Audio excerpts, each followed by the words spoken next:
So, first question po. First question is, have you been following popular pages of a certain person or people, either fictional or real ones, over social media? And can you tell me who are these people you are following? Shall we start? Start with Sir Joseph.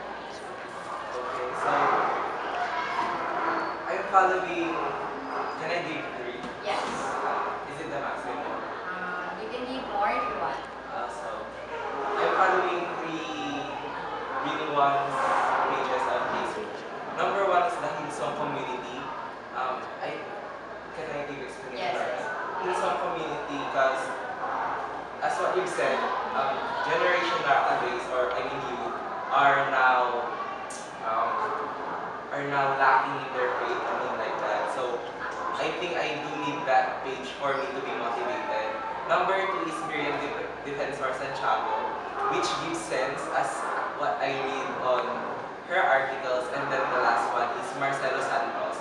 Um, I mean it's fictional, but I can learn something from her. Yes. How about you, Marian? I'm following a lot of famous role models in social media. And they were, Who are you following? I'm following Side. Senora Santibanez, Marcelo Santos, si Wayne Mendoza. Why are you following them? Kasi entertaining yung mga posts nila. Though yung kay Senora Santibanez, medyo may pagka-negative siya kasi parang kasi ako kasi education student kasi ako. So parang hindi, kung ako rin, kinakala ko sila for entertainment lang. Pero hindi ko sila may promote sa mga future students ko kasi parang negative kasi yung mga posts nila. Though nakakatawa pero parang offensive kasi. So, yun. And si Marcelo Santos kasi inspired.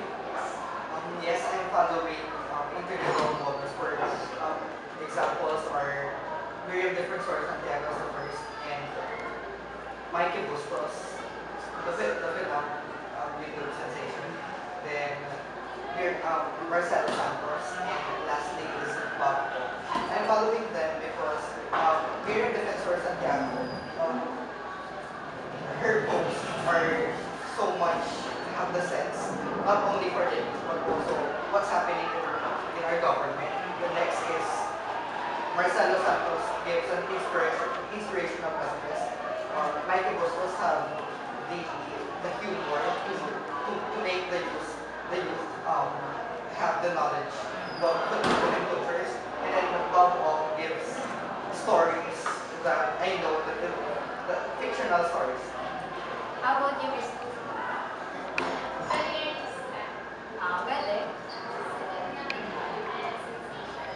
Pinapalo ko si Vice Ganda kasi dami ko natututunan sa kanya na yung proud to be niya, kung sino ka, yun ka, huwag kang parang ipakita mo yung pag-stick sa sarili mo, ganyan. Tapos, marami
third is Ryan Liga. He also posts funny videos about himself and his peers. So I follow them just for entertainment. How about you? I'm also following Vice Ganda because of the advice that she gives at Twitter. And then when Diesel posts a lot of respectful things about the world. That's all. How about you? Karami kasi ng pinapalo ko seniors, pero may pinapalo akong page na really Discovery Generation. Though, negative yung post, pero yung mga pinapost naman nila is katotohanan na ginagawa ng generations natin ngayon. May mga pages na open na binivisit ko yung Technical, Virgin Rachel Levano. Yung mga madalas nilalike din ng kabataan kasi gusto ko yung updated din ako sa kung ano yung mga meron. Tapos, Best Finds, Filipino Finds for Entertainment. So, dahil lahat kayo is, alam naman natin na expose nga sa internet. This is the second questions. Second question. Have you noticed something or some changes on the behavior of the people you personally know or even yourselves today? If yes, what are these changes that you have noticed with the youth surrounding you? Anyone? May mga napansin ba kayo ng mga pagbabago dahil nga sa lumalawak na yung internet tapos kung ano na yung mga lumalabas na internet? Yes, may mga changes ako nakikita sa mga kabataan or pati na rin sa akin, pati na rin sa iba, which is yun nga kapag they always post but they're not thinking of what they're posting. Then next is parang nakakalimutan na nila yung lack of faith nga. Tapos yun kasi parang mas ginagawa na nila banal nila ang pag-internet, ang pag-Facebook, which is parang ang pangit naman na kaya nila mag 24/7 sa harapan ng computer pero they can visit the home of God, which is hindi nila lahat magsimba or good. So yun yung changes na number one na alam ko, napapansin ko sa mga kabataan. I think that's in a negative way kasi yeah, youth nowadays are just like that. I agree with what you said. Pero nga diba, depende kasi yun sa kabataan na yun, in that particular youth, kung ano yung ipopost niya, whether it will affect him or not. Parang, halimbawa, kung as what Kuya said a while back, so sabi niya, he's following Dota gaming like that, yung ganun. So, I'm not saying na you're 24/7 na nasa computer siya, pero di ba as what we know in this time, marami talagang kabataan yung nalululong ngayon sa gaming station o kaya sa mga gaming what do you call that? Madaming klase ng games, pero di ba tama si Kuya kanina. In line with that kasi kailangan tayong kabataan din yung mag-aano ng magbabago nun. That's why we have to encourage one another and for me, we don't have any right to judge them kasi it's their life, it's their decision to make that decision, di ba? So, yun lang naman sa akin. In a positive way kasi, they are posting something, halimbawa, nag-visit sila sa faith, something about their faith, doon sila mamomotivate. Pero once they are not capable enough to visit that one, hindi na sila, iba yung way na tatahakin nila. So, parang gano'n naman sa akin. The changes. So, ipagsasala ko na lang po dun yung second and third question. So, dun po sa changes na napapansin niyo dun sa mga kabataan ngayon or personally, do you think from rate, if you will rate it from 1 to 10, ilang percent po yung negative na changes and ilang percent po yung positive changes dun sa mga pagbabago? Yes. We all know that we are on the fast-changing generation, especially on technology. Nowadays, I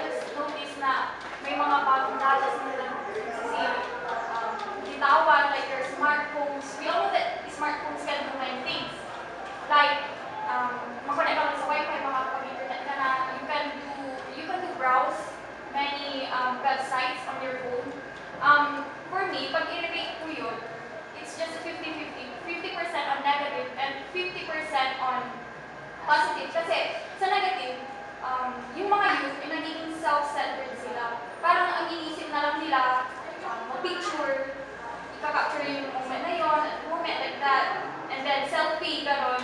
Kaya parang hindi na nila naisip yung parang iba kasi self-centered nga eh, parang post lang sila ng post, gano'n. On the positive side, maraming nagagawa kasi nga, through many things, pwede kang mag-connect sa mga tao na malalayo, pwede kang mag-share ng mga infos, gano'n.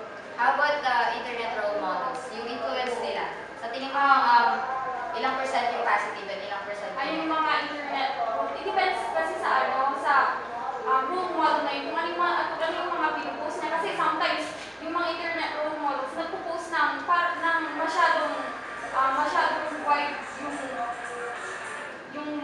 masyadong wide yung pinupost nila na yung mga bata na nag-internet hindi maintindihan. Parang, it depends kasi talaga. anyone, another?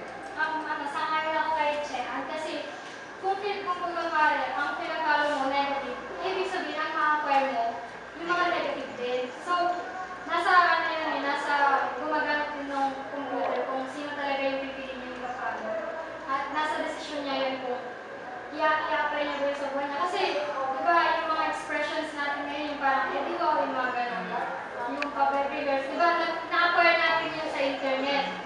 So, parang, yun yung isa din yung sa changes na nangyayari sa isang tao na sobrang na-acquire niya na yung nakita niya sa screen kasi sa paligid niya. So, nasa kanya rin kung sino talaga yung pipiliin niya kung doon siya sa positive or sa negative. Any other opinions? Yes. Doon sa negative and positive, if you rate 1 to 10, the negative and positive, maybe I'll rate both 9. Kasi yung sa negative or positive kasi about the internet role models, parang nasa youth na yun kung paano yung pagkakaintindi niya doon sa pinost ng role model na yun. Kung i-accept niya yun as negative or i-accept niya rin as in a positive way, gagawin niya ito.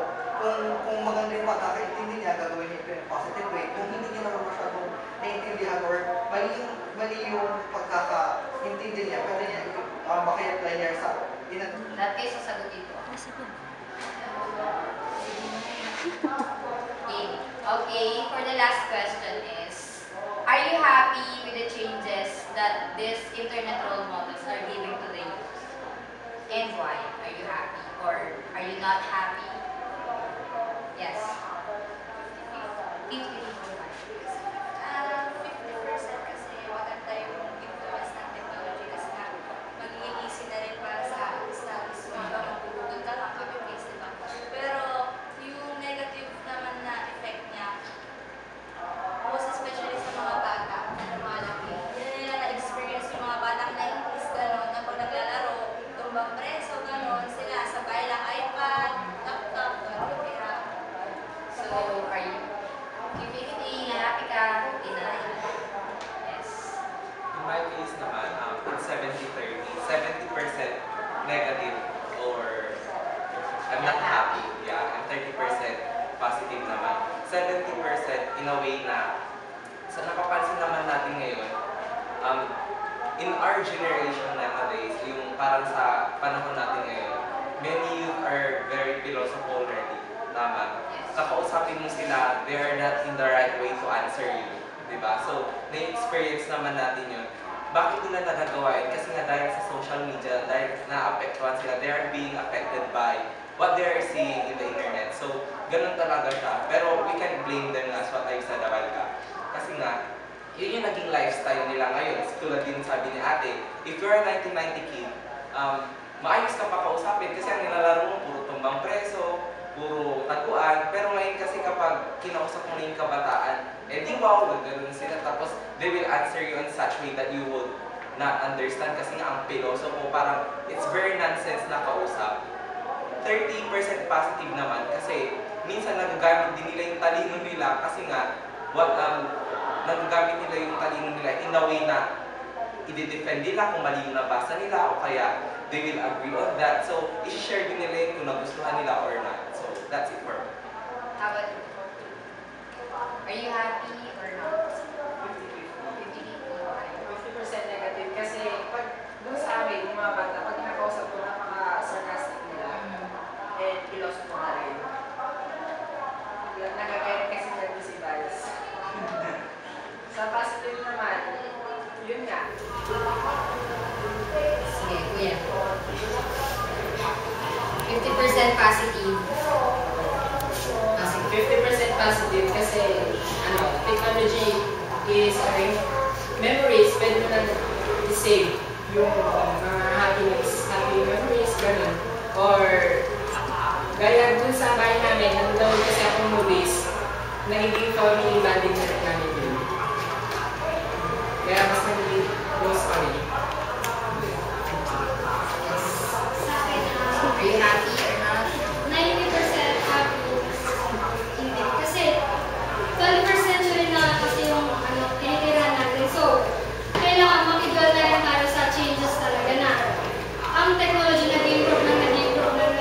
So, feeling ko, ang technology naman, ginawa yan to improve life. Hindi naman siya ginawa para makasira sa...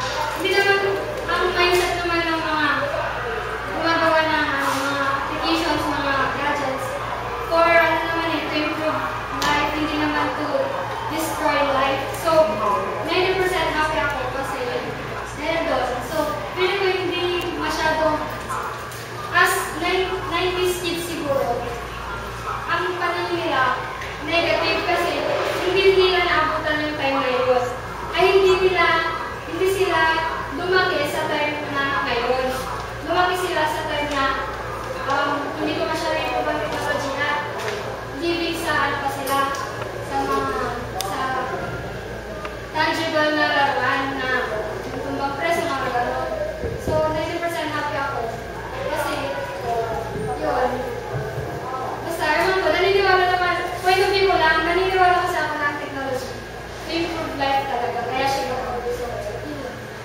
And why are you not Right kasi, kahit na to improve life ang purpose ng technology, ang tao kasi, minsan ginagamit niya yun sa maling bagay sa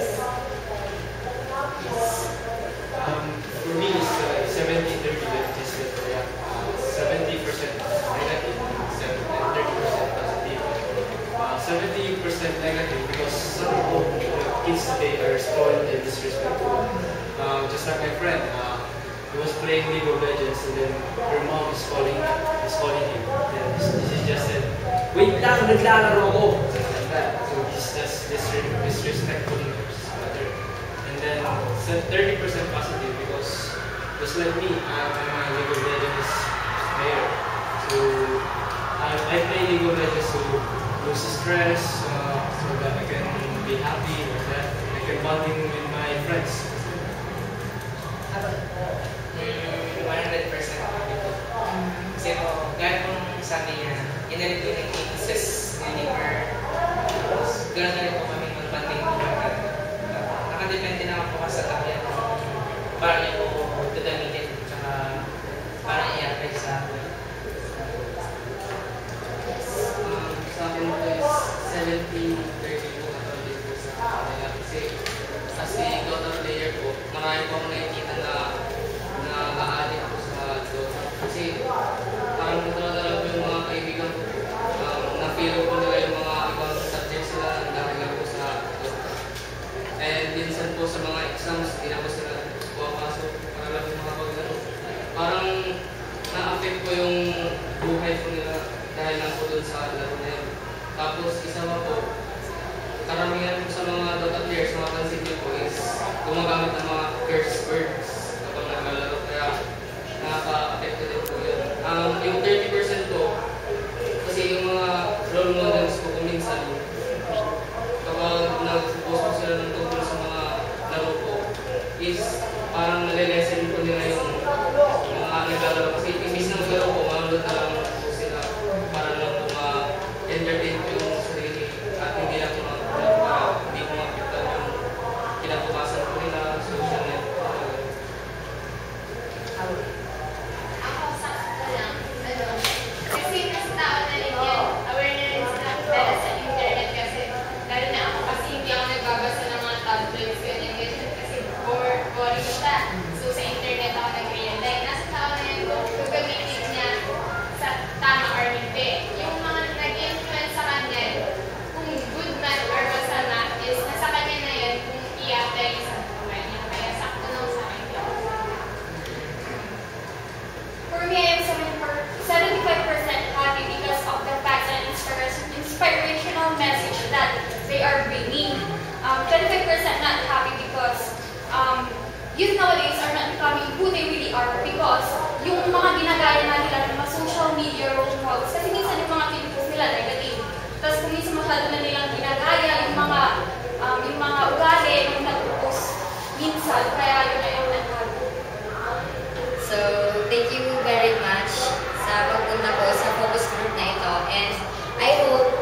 pumasok sa isip nyo kasi nga, narinig nyo yung opinion ng isa't isa.